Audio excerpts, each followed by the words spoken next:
नमस्कार सभी श्रोताओं का स्वागत है आज के इस प्रोग्राम में। और आज हमारे साथ हैं एम्प्लॉयज़ प्रोविडेंट फंड ऑर्गेनाइजेशन, जिसे ईपीएफओ भी कहती हैं, इसके रीजनल प्रोविडेंट फंड कमिश्नर रिजवानुद्दीन साहब। आज हम एम्प्लॉयज़ प्रोविडेंट फंड ऑर्गेनाइजेशन के बारे में इनसे बात करेंगे। आपका स्वागत करते हैं जी प्रोग्राम में। धन्यवाद, नमस्कार। रिजवान साहब, आपसे जानना चाहेंगे कि एम्प्लॉयज़ प्रोविडेंट फंड ऑर्गेनाइजेशन का कार्यक्षेत्र क्या है और ये ऑर्गेनाइजेशन किस तरह से लोगों की सेवा कर रही है। ईपीएफओ जो है वो एक स्टैट्यूटरी ऑर्गेनाइजेशन है जो कि ministry of labour and employment, government of India के अंतर्गत कार्य कर रही है। और ईपीएफ एंड एमपी एक्ट 1952, ये जो एक्ट 1952 का एक्ट है, उसके तहत 3 ऐसी स्कीम्स हैं जिन पे कि हम लोग काम करते हैं, जिनकी सेवाएं हम कर्मचारियों को देते हैं, जिनका नाम है employees provident fund scheme 1952, employees pension scheme 1995 और employees deposit linked insurance scheme 1976 जी।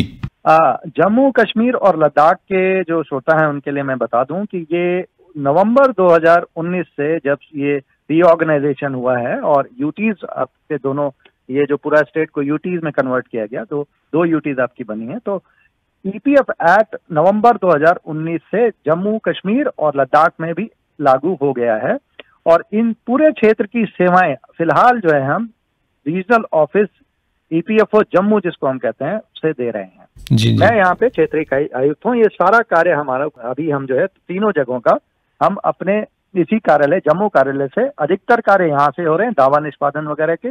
बाकी कुछ छोटे मोटे काम जो है हमारे आरओ श्रीनगर और एक डिस्ट्रिक्ट ऑफिस लद्दाख में, वहां से भी हो रहा है। जी, इनके लाभार्थी कौन होते हैं, बेनिफिशियरीज कौन होते हैं? ईपीएफओ के लाभार्थी जो हैं वो किसी भी संस्थान में जिसपे कि जो शेड्यूल के अंतर्गत आते हैं हमारे, और 20 से अधिक कर्मचारी जहां पर भी कार्यरत हैं, वो सभी कर्मचारी इसकी पात्र होते हैं। और हर संस्थान का ये दायित्व है कि जहां 20 से अधिक कर्मचारी कार्यरत हैं वो अपना रजिस्ट्रेशन ऑनलाइन तरीके से हमारे यहाँ ईपीएफओ में करवाएं अपना। वो सभी कर्मचारी, उनको पेंशन की पात्रता है और इंश्योरेंस की। इससे पहले जो जेके ईपीएफओ में जितने भी संस्थान कवर्ड थे वो सब हस्तांतरित होकर सेंट्रल ईपीएफओ में अब उनकी प्रक्रिया चल रही है, वो वापस हमारे पास आ जाएंगे और उनको भी सेवाएं हम देंगे। तो जेके ईपीएफओ के सारे संस्थान जो पहले से कवर्ड हैं वो भी इसके पात्र हैं, उनके कर्मचारी, प्लस जो नई कवरेज हम करेंगे वहां पे 20 लोगों से अधिक कर्मचारियों पर हम पीएफ एक्ट लागू होता है और उनको हम सेवाएं देंगे। तो ये अकाउंट्स ट्रांसफर का कार्य चल रहा है अभी?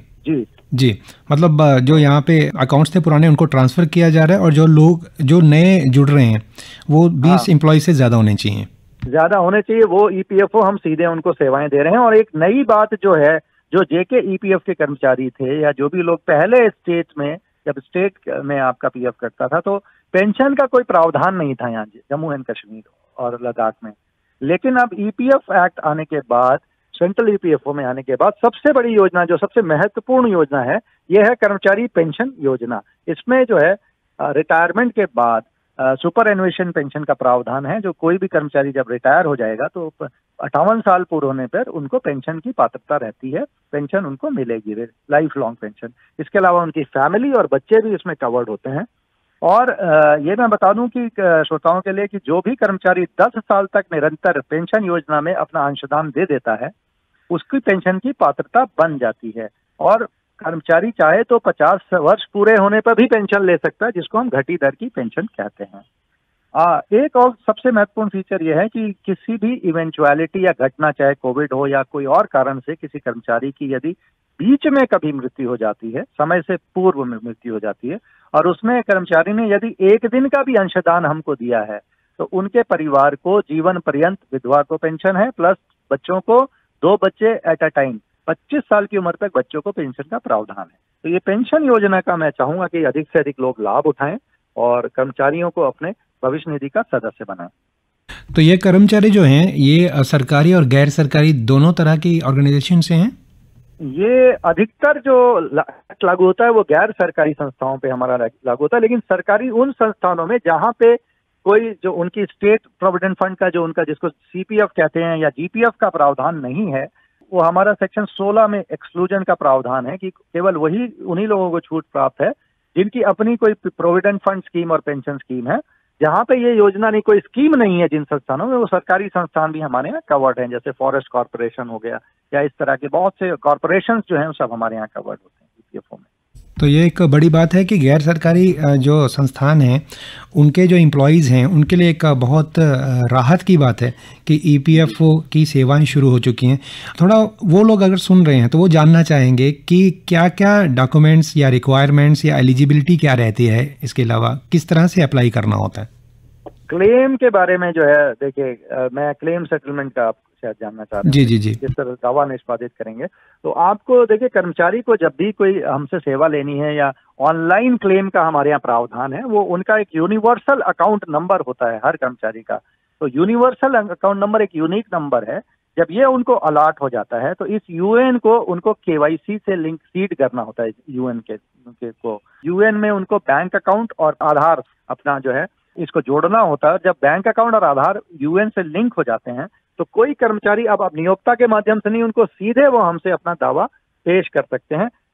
ये मेंबर ई सेवा पोर्टल इसको बोला जाता है। हमारे ईपीएफ की साइट पे, ईपीएफओ की साइट पे जाएंगे, मेंबर ई सेवा पोर्टल पे अपने यूएएन और पासवर्ड के थ्रू यूएन को आप एंट्री करेंगे और लॉगिन करेंगे पासवर्ड डाल के, तो आप ई सेवा पोर्टल के थ्रू अपना क्लेम निष्पादित करवा सकते हैं, हमें सीधे भेज सकते हैं। बट उनसे, कर्मचारियों से ये अनुरोध है कि एक तो अपना वो पासबुक की कॉपी और चेकबुक की ऐसी कॉपी लगाएं जिनमें उनका नाम और बैंक अकाउंट स्पष्ट लिखा हो। कई बार इसमें कमियां होती हैं। और फादर्स नेम उनका अपडेटेड हो। और बाकी के भी, अगर वो अपना बैंक अकाउंट परिवर्तित करते हो तो काइंडली यूएएन में भी उसको चेंज कर लें, केवाईसी में भी अपना अपडेट कर लें वो, क्योंकि अपडेटेड अगर रहेंगे वो लोग तो भी कर्मचारी, तो उनको सेवाएं हम बहुत फास्ट तरीके से दे पाएंगे। ये तो हुआ क्लेम सेटलमेंट का।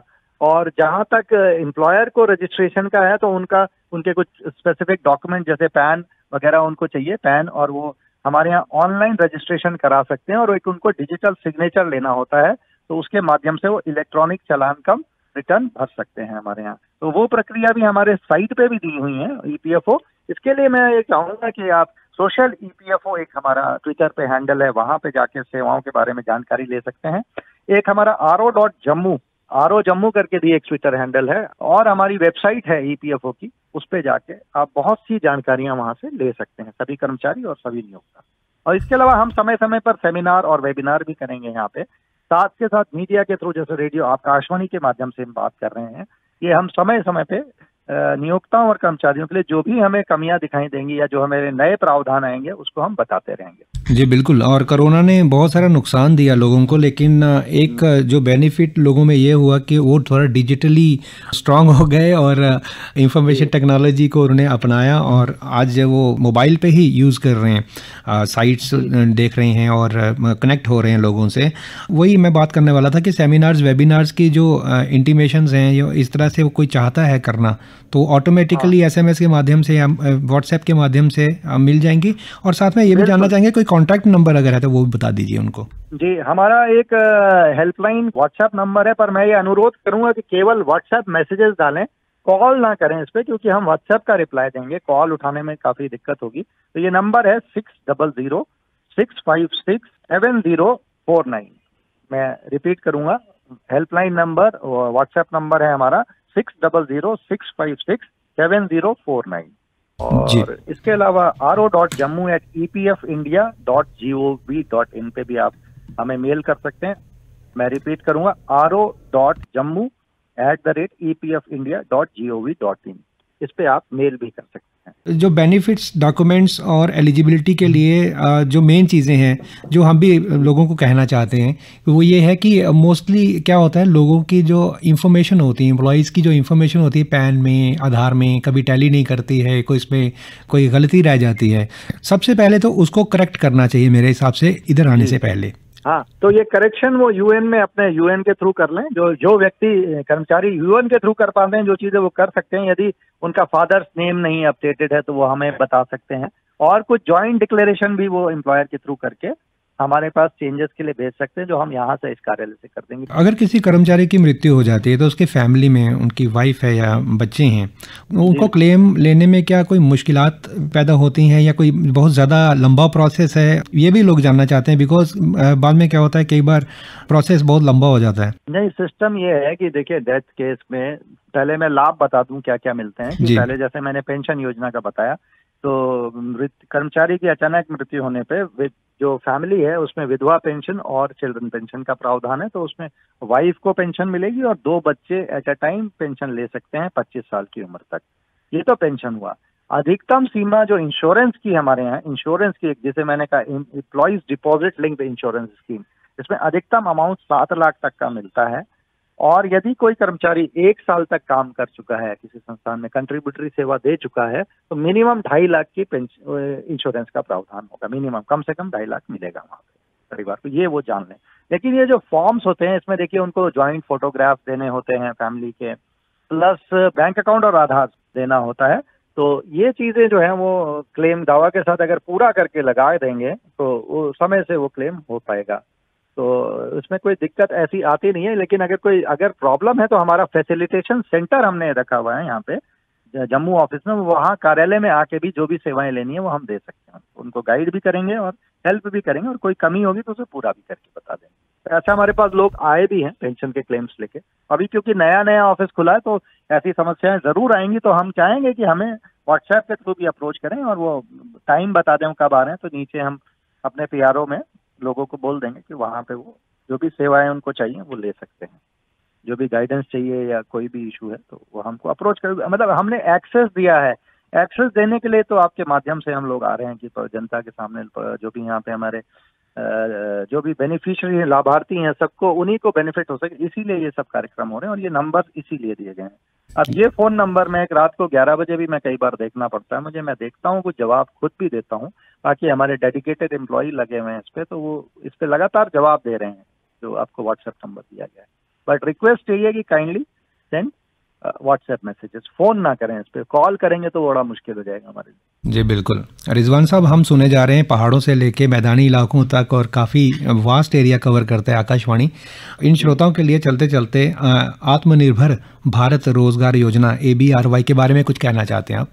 हाँ, आत्मनिर्भर भारत योजना, आत्मनिर्भर भारत रोजगार योजना एक बहुत ही नोवेल स्कीम मैं कहूँगा। इसमें बहुत सिंपल सा प्रोविजन है कि यदि किसी संस्थान में 50 से कम कर्मचारी कार्यरत हैं और वो अपने संस्थान में 2 नए कर्मचारी, ये अक्टूबर 2020 से लेके और मार्च 2022 तक ये योजना प्रभावी रहेगी। तो इसमें कोई भी संस्थान जिनमें 50 से कम कर्मचारी हैं, वो यदि 2 नए कर्मचारियों को ऐड करते हैं, जोड़ते हैं, मतलब रोजगार देते हैं, तो उन दोनों कर्मचारियों का मतलब मिनिमम 2 करने हैं, और जितने भी लोगों को वो जोड़ते हैं उन सभी लोगों को दोनों शेयर 24%, 12% एम्प्लॉई का और 12% नियोक्ता का भारत सरकार देगी, वहन करेगी 2 साल लगातार तक। कंडीशन ये है कि उनकी सैलरी 15,000 रुपए से कम होनी चाहिए बेसिक और डीए मिला के, और 2 साल लगातार उनको कार्य करना होगा ऐसे नए कर्मचारियों को, तो वो उन लोगों का पूरा पैसा भारत सरकार देगी। ये उन संस्थानों में जहाँ की 1000 से कम लोग हैं, मतलब जो बड़े संस्थान है वहां पर 1000 से ऊपर लोग हो गए तो उनका 12% दिया जाएगा। अब दूसरी कंडीशन यह है कि यदि किसी संस्थान में मिनिमम 50 से ज्यादा लोग हैं, 50 से मतलब पहले 50 से अधिक हैं, यानी 100 लोग हैं मान लिया, तो वो उस संस्थान को मिनिमम 5 लोगों को ऐड करना पड़ेगा, 5 रोजगार देने पड़ेंगे। तो उन ऐसे सभी संस्थानों को अप टू 1000 अगर ऐसी संख्या है तो वो लोगों को 5 लोग अगर उन्होंने नए ऐड किए तो 5 लोगों का पीएफ भारत सरकार देगी 24%। मान लिया उन्होंने 10 ऐड किए तो 10 के 10 लोगों का भी भारत सरकार 24% देंगे। लेकिन जो संस्थान, बड़े संस्थान जिसमें कि 1000 से अधिक लोग कार्य कर रहे हैं, वो अगर 5 लोगों को ऐड करेंगे तो उनका 12% ही सरकार देगी। तो ये एक नोवेल योजना है। मैं सभी नियोक्ताओं से अनुरोध करूंगा कि मैं यहाँ पे आया हूँ और मेरा ये सबसे बड़ा ध्येय यही रहेगा कि मैं अधिक से अधिक लोगों को ईपीएफओ में जोड़ सकें हम। तो ये मेरी अपील होगी कि सभी कर्मचारी जो अभी उनके जो छूटे हुए हैं कर्मचारी, उनको आत्मनिर्भर भारत योजना का लाभ लेते हुए, क्योंकि आपने पैसा कुछ नहीं जमा करना है, केवल उनको मेंबर बनाना है, कृपया इन सभी कर्मचारियों को भविष्य निधि का लाभ दें, पेंशन का लाभ दें, इंश्योरेंस का लाभ दें, और ये एक बहुत ही पुण्य कार्य होगा। जी बिल्कुल, आपका बहुत बहुत शुक्रिया। और चलते चलते अपने श्रोताओं को बता दें हम कि मेंबर ई सेवा पोर्टल पर जाके वहाँ से सारी डिटेल्स चेक कर सकते हैं, या फिर व्हाट्सएप नंबर है, हेल्पलाइन है, वो है 6006567049 600656703। 9 इस व्हाट्सएप पे सिर्फ व्हाट्सएप ही करना है, कॉल नहीं करना है, और फिर सारी डिटेल्स आपको मिल जाएंगे। श्रोताओं के लिए हम कह रहे हैं।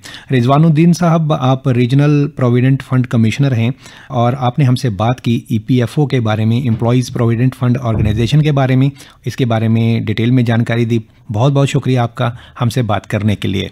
बहुत बहुत शुक्रिया, धन्यवाद।